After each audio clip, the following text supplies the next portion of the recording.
ذرا تصور کیجئے، مگر پھر ایک چیخ اور سب کچھ ختم۔ قوم سمود طاقت اور خوشحالی میں بے مثال تھی۔ یہ لوگ پہاڑوں کو تراش کر گھر بناتے تھے۔ قوم سمود کی زندگی بظاہر بہت پرسکون تھی۔ سورج نکلتا، بازار آباد ہوتے اور پہاڑوں کے سائے ان کے گھروں پر فخر بن کر گرتے۔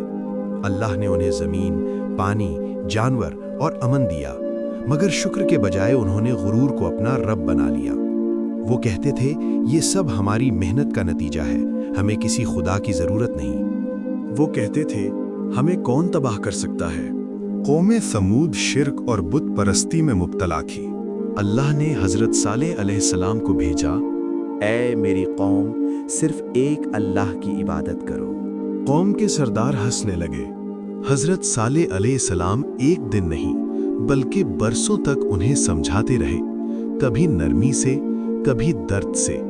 قوم میں چند غریب اور کمزور لوگ حضرت صالح علیہ السلام پر ایمان لے آئے، مگر سرداروں نے انہیں دھمکیاں دیں۔ قوم کے سرداروں نے حضرت صالح علیہ السلام کو کہا، اگر تم سچے ہو تو معجزہ دکھاؤ۔ اچانک ایک سخت چٹان پھٹ گئی، چٹان میں سے زندہ اونٹنی نکل آئی۔ یہ اللہ کی نشانی ہے، اسے نقصان نہ پہنچانا۔ وہ اونٹنی صرف جانور نہیں تھی، وہ ایمان اور انکار کے درمیان اللہ کی آخری لکیر تھی۔ جب وہ اونٹنی پانی پیتی تو کنواں خالی نہیں ہوتا۔ یہ اللہ کی قدرت کا کھلا ثبوت تھا۔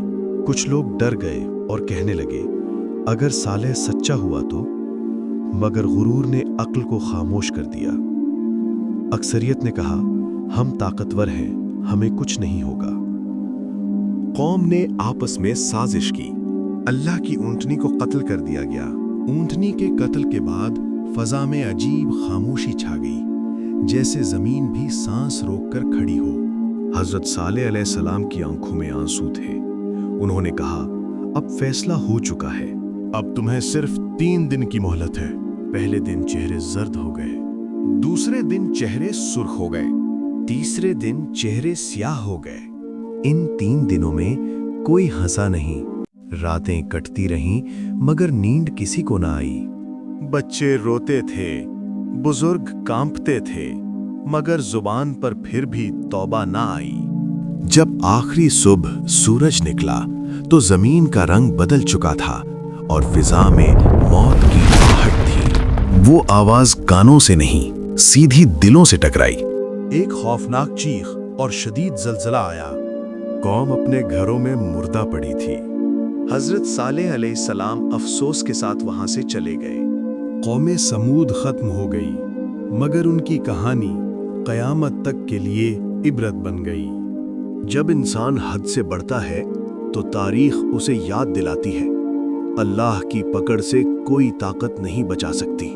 مدائن صالح کے کھنڈرات آج بھی عبرت دلاتے ہیں۔